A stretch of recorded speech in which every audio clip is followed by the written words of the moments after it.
Islam melarang, kita dilarang oleh Nabi kita tidur menjelang maghrib, betul? Bukan karena nanti ketindihan setan, bukan ya. Secara medis diketahui bahwa orang yang kebiasaan tidur antara asar sampai maghrib itu akan menurunnya daya tahan tubuh. Jadi gampang sakit infeksi, Pak, kalau Bapak tidur menjelang maghrib. Kalau sekali lagi setelah sholat subuh gampang pikun, aliran darah ke otak itu tersumbat, ya, jadi stroke penyakitnya. Tapi kalau tidur setelah asar sebelum maghrib, itu daya tahan tubuh kita akan menurun. Materi terakhir ini 6 langkah praktis, ya, Bapak bisa lakukan di rumah mulai hari ini. Langkah pertama, mulai hari ini jangan makan malam, Pak.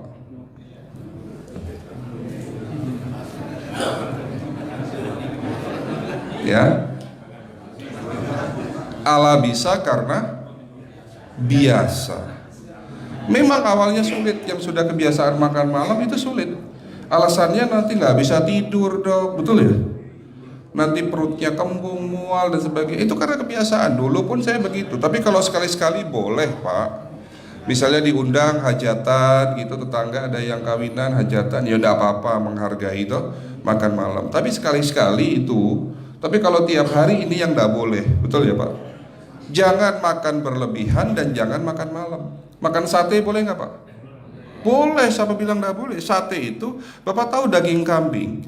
Daging kambing, daging domba adalah makanan sehat, tidak berkolesterol.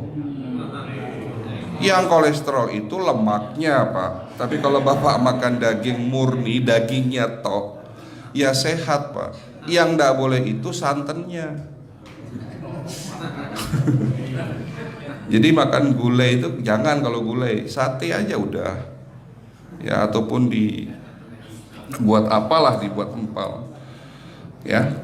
Oke, itu yang pertama. Yang kedua, tolong catat, jangan tidur larut malam, Pak. Batasan tidur jam berapa, Pak? Jam 11 paling telat. Jadi jam 10 harus sudah tidur. Kenapa? Apa penjelasan medisnya?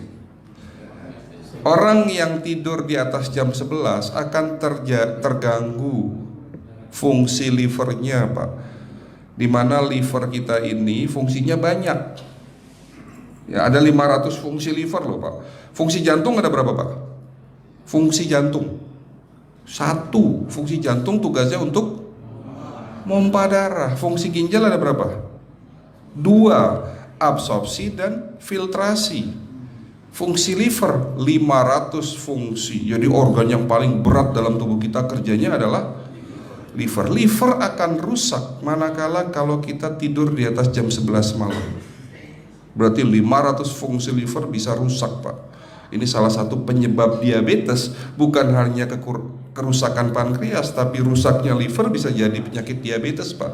Jadi kalau sakit diabetes itu yang terganggu itu sebetulnya bukan hanya pankreasnya, livernya pun rusak, ususnya pun rusak. Makanya dalam pengobatan diabetes di klinik kami itu bukan hanya ngobatin pankreas, tapi 3 organ penting ini saya obati: usus, liver, dan pankreas. Kebanyakan kenapa kalau dalam pengobatan tradisional mereka taunya diabetes itu hanya pankreas, ya kan?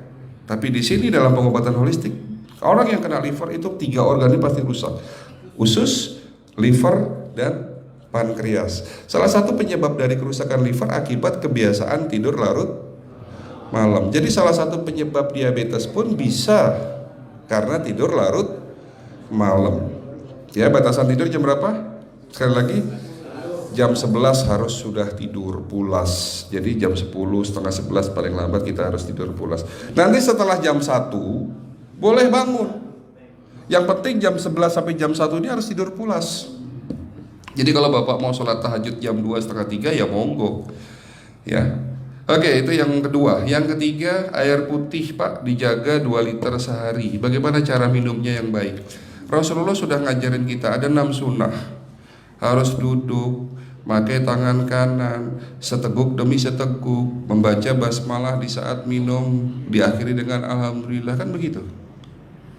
Ya, pagi hari minum 1 gelas bangun tidur sebelum sholat subuh. Setelah sholat subuh boleh teh, tapi juga dibilas dengan 1 gelas air putih. Sebelum mandi nanti Pak, minum air hangat. Kalau Bapak mandinya pakai air dingin boleh, tapi sebelum mandi minum air hangat, biar tubuh kita ini jangan terlalu dingin di saat kita kena air dingin. Sampai maghrib pastikan 2 liter sudah masuk dalam tubuh kita. Malam mau tidur, tolong perhatikan Ibu ya, malam mau tidur jangan banyak-banyak minum. Nggak boleh minum malam itu segelas sampai 2 gelas mau tidur. Cukup seteguk 2 teguk saja. Karena kalau sampai kita minum mau tidur 1 gelas besar, ginjalnya malah rusak Pak. Ya. Oke, itu yang ketiga. Yang keempat, puasa. Lakukan puasa secara rutin, insya Allah kita sehat. Nah, untuk penjelasan atau materi puasa nanti bisa hubungin staf saya. Nanti di bulan Ramadan tahun ini, kalau memang masih ada slot 1 sampai hari ke-20, saya bisa mengisi manasik kesehatan yang berkaitan dengan manfaat puasa untuk kesehatan. Insya Allah kalau memang masih ada slot waktunya, karena kita di bulan Ramadan hanya 20 hari kita ngisi manasik ya. Oke, itu yang keempat. Langkah keempat. Langkah 1, 2, 3, 4. Langkah kelima. Nah, sebelum saya menjawab yang kelima, saya ingin membacakan sebuah sabda Rasulullah. Rasulullah bersabda, di dalam tubuhmu ada segumpal daging. Jika segumpal daging itu sakit, akan sakitlah seluruh tubuhmu.